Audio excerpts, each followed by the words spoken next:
Thanks for being with us on another edition of Austin Fit Talks. We are joined this week by Jesse O'Brien of Central Athlete. Jesse, I got to say, first of all, I am jealous of you. You are not in Austin. You're getting a little escape, but appreciate you making time for us nonetheless. Yeah, absolutely. I'm excited to be here. I want to dig into your fitness background, but I feel like a good place to start is, I know for myself, I had vaguely heard of Central Athlete, but until I really started to dig into what you guys do, I didn't really know what it was all about. Can you give us kind of an overview of this unique approach you guys take to training and what you offer? Yeah, I think the best way to think about it is you have group classes over here and you have personal training over here. So imagine an entity that exists in the center point, and that's essentially what we do, both from a local and a kind of global coaching standpoint.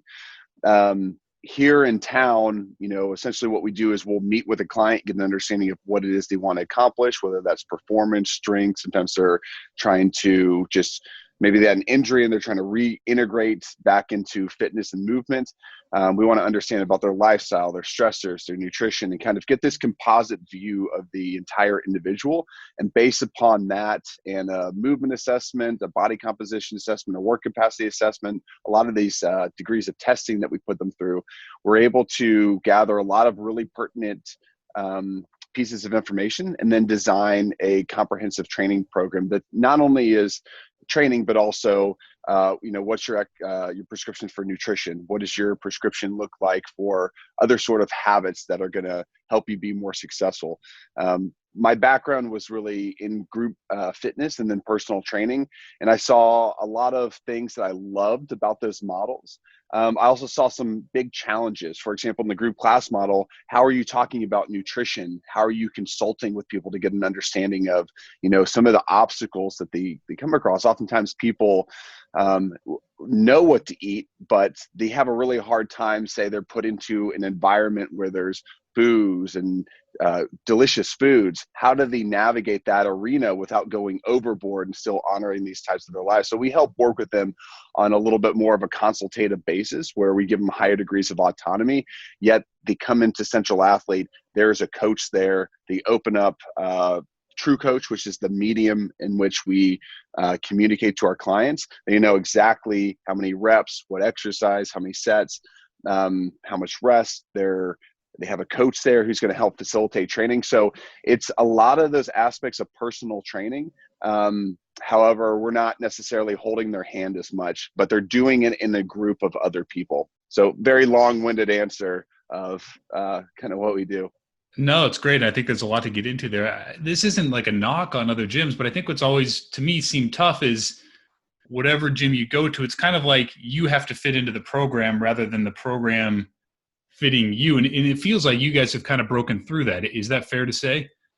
Yeah, I mean, everybody in the fitness industry, we're so guilty of falling into camps and tribes, which is fine. But from a business perspective and from a client perspective, that's really challenging long term. From a business perspective, okay, I'm into yoga for the next 3 years, but what happens when I want to explore resistance training and I want to get into running? I've pigeonholed myself as a business as just delivering this one entity, and so you can create an argument of whether that's good or bad.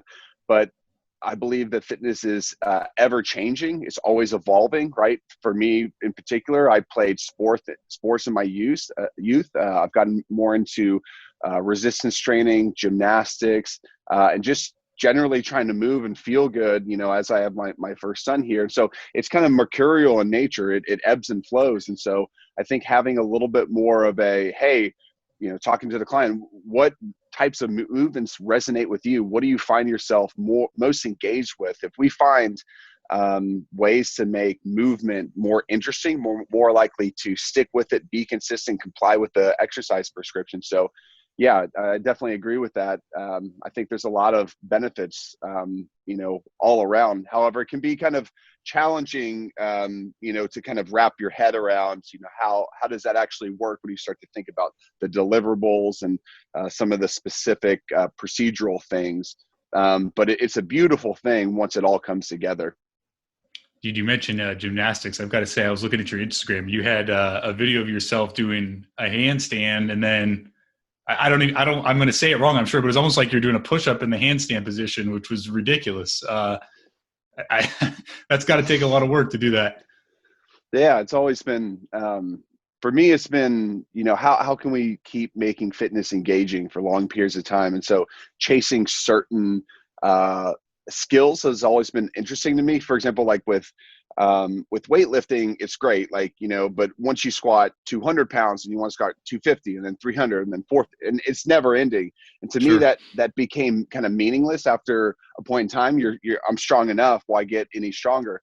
But being able to do like a backflip or a one-arm pull-up or a freestanding handstand unassisted, or a press handstand or a front lever, back lever, all these things, that was really stimulating, kind of like party tricks, right? So I could just Yeah, come to a totally. party and just like, hey, check out my fitness, where although I'd never actually do that, I just thought that was kind of a novel way to think about what are the things I want to accomplish. If I'm going to spend time in the gym, I want it to, I want to have some tangible things that, when I look back on my life, I can say, hey, I did a couple kind of meaningless but cool things with my body's capacity. And that's engaging and rewarding to me.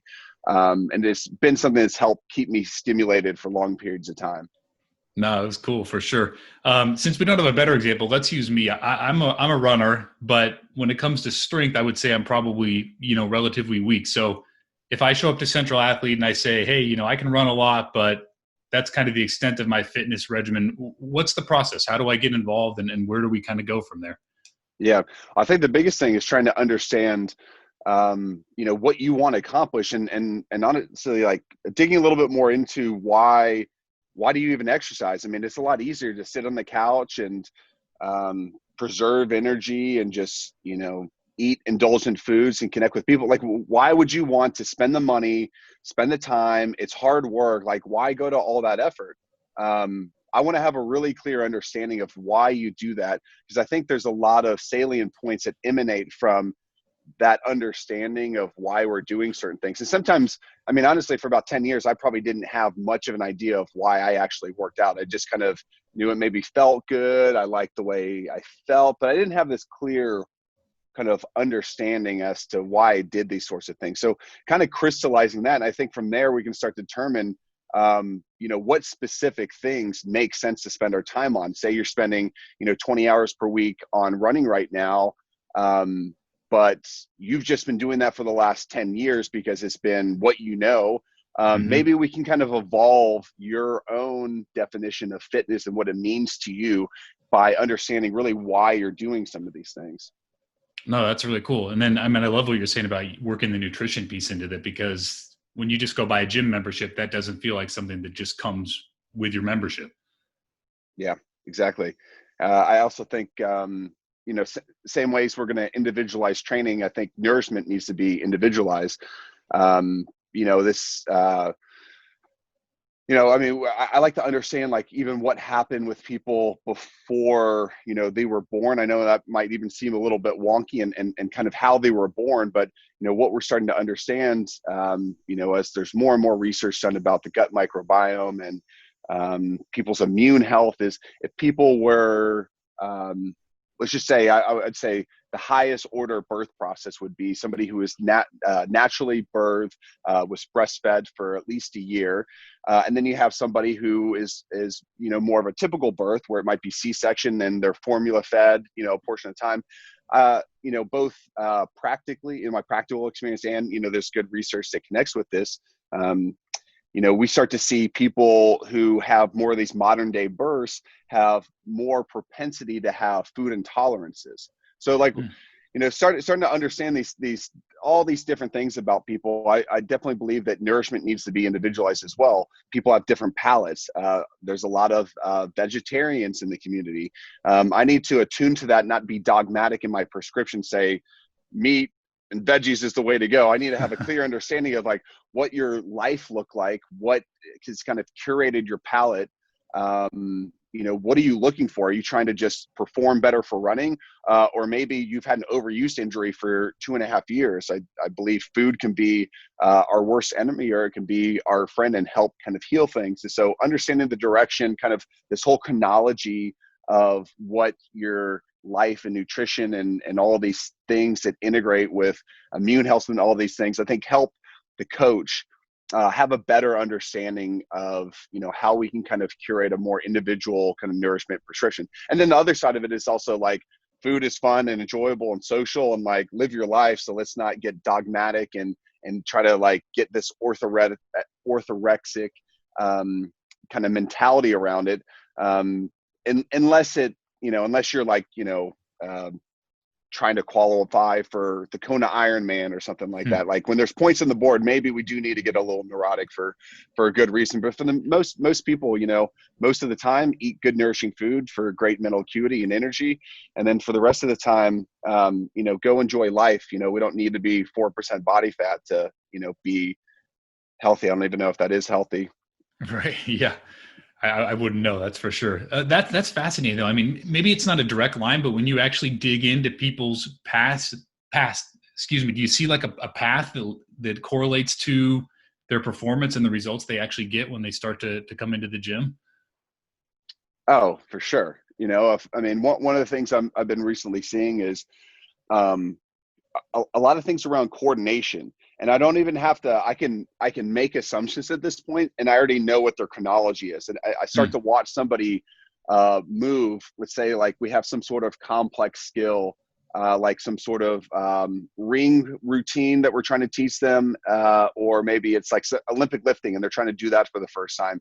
If I have maybe 3 sessions with that client and I can see how fast they're adapting, I can see, are they more do they have a cautious temperament, or do they have like, okay, I got this, I want to kind of push it. You learn a lot of things about those people. And so, one thing I've been noticing is I can tell whether or not people played sports, because there's certain things that were developed in sports, not like the specific, like I know how to play football, I know how to swing a tennis racket, but we learn these intricacies of coordination and proprioception and motor control.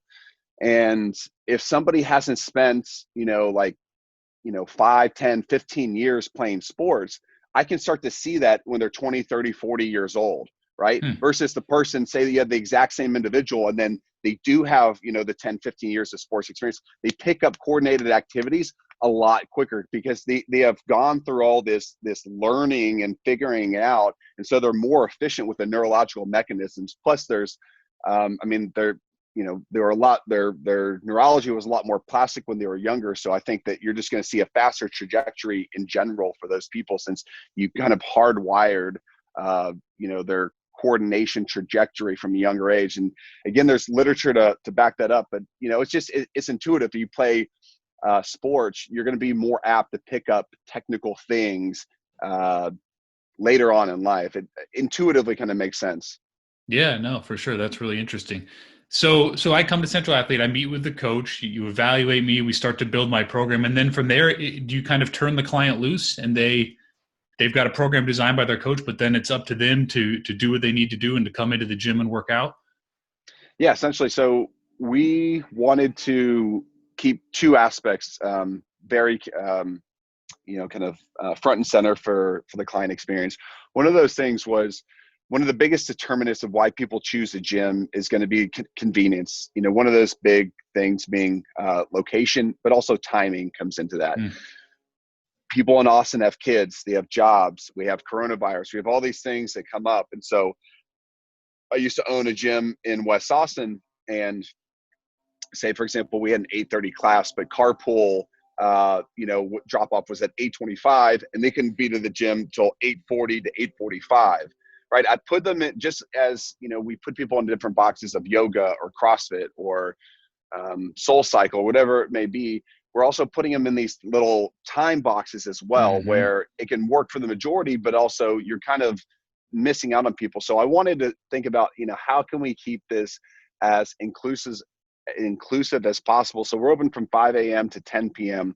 However, we have coaches on the floor for 6 hours per day, Monday through Friday, 4 hours per day, on Saturday. So they're able to come in, and if they're able to prioritize meeting, getting feedback, they come in, one of the coaching blocks.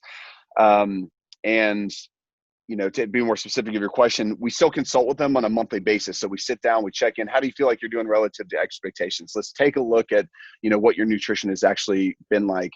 Let's see your results and kind of check in to see that you're actually moving in the right direction. Or sometimes people, life happens and they disengage, and we need to figure out, like, why did that happen? There's no judgment here. As a coach, I need to better understand where you're having some challenges, and all sorts of things come up. So there's still that kind of connection back into the coach, plus daily feedback through True Coach. So they kind of have unlimited access to us.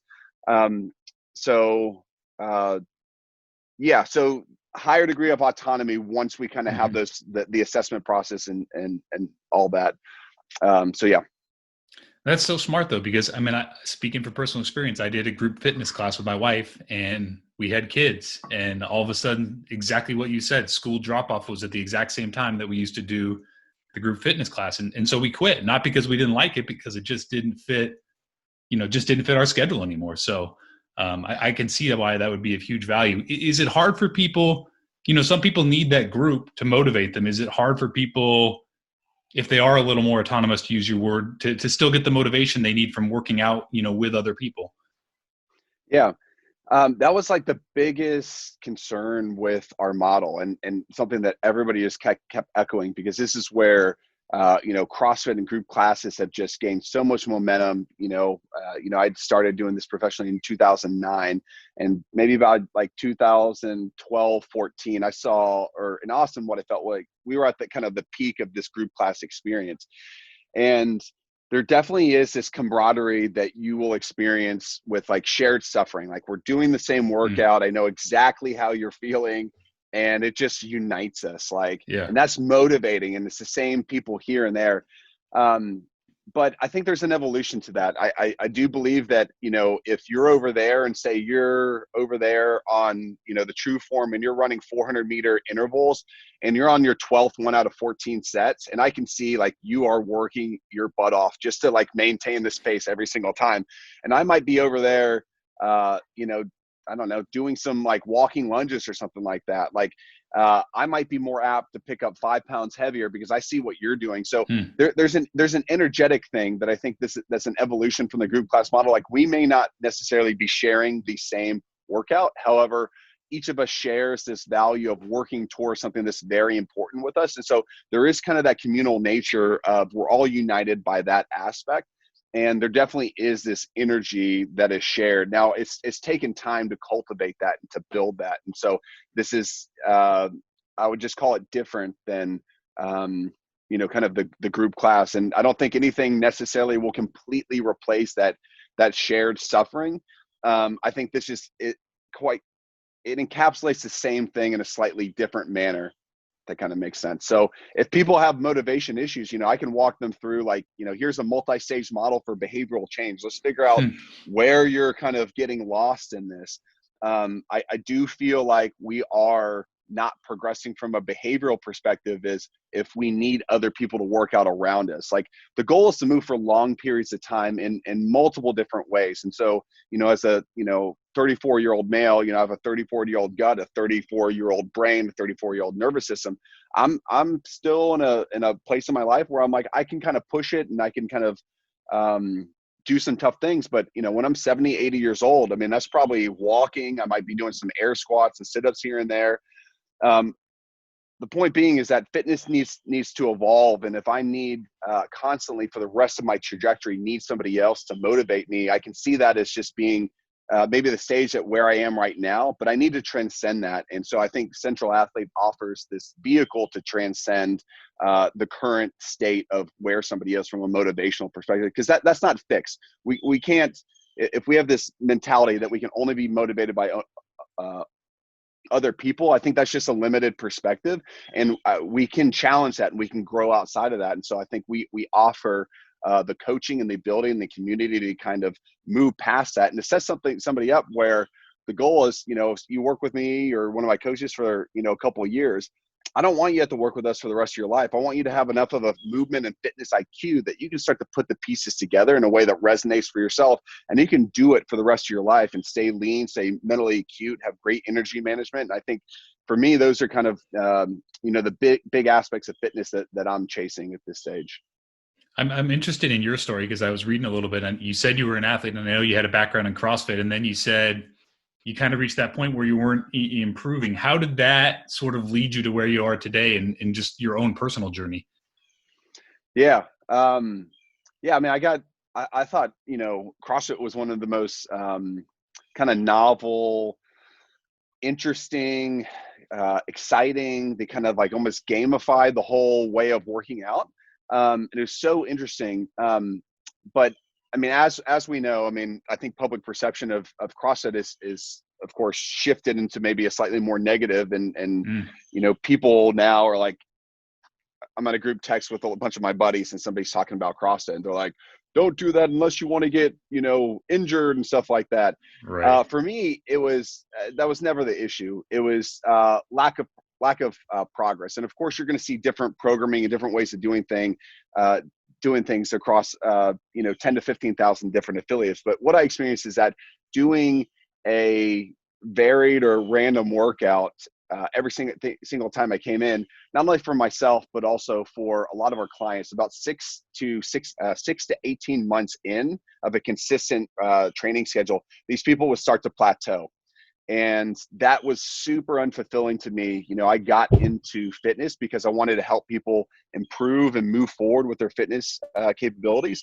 And so when I noticed that myself and other people had stagnated, that really pushed me into like more education, more mentorships. Like, let's figure out what's going on. Mm-hmm. Why are we actually stagnating? And so, having a little bit more of an individual prescription is kind of the answer that I came with is, for yourself, I want to know how long you have been running. So what's your training age? What's your biological age? What does the training actually look like? Have you been consistent in the process?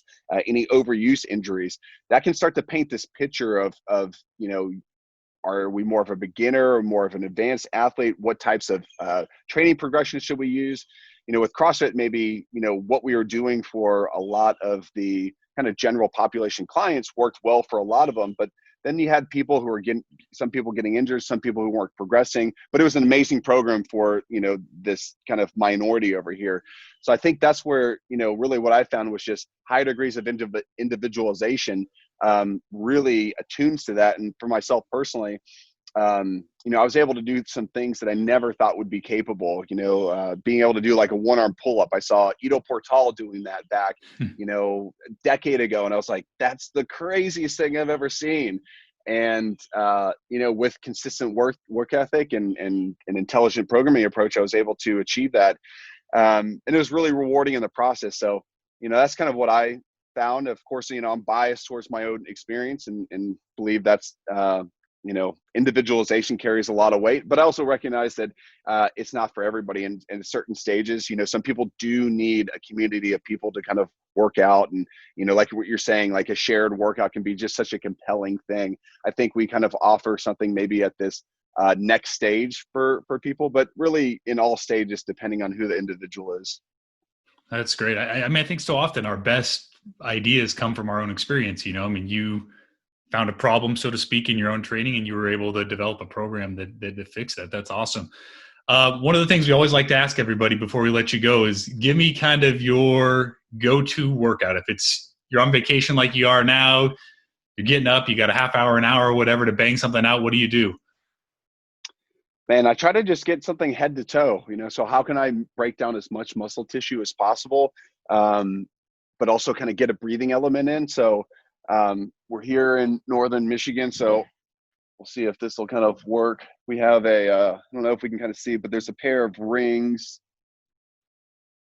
Oh kind yeah. of over Okay. there, if you can kind of Yeah. see that. So yeah, I mean, the other day I was like, what did we do? We did just some ring pull-ups, walking lunges, and then I think I did like some handstand push-ups. So I get an upper body kind of pushing exercise, an upper body pulling exercise. I worked my low body, and I think I did like 10 rounds of that and accumulated maybe 50 to 80 handstand push-ups and pull-ups and about 300 walking lunges, and felt good for eating, my Mexican. I didn't feel like a big blob, the next meal. And so just something simple and just get some good blood flow going. So something that's full body compound movements and creative and whatever my body is kind of craving for that day.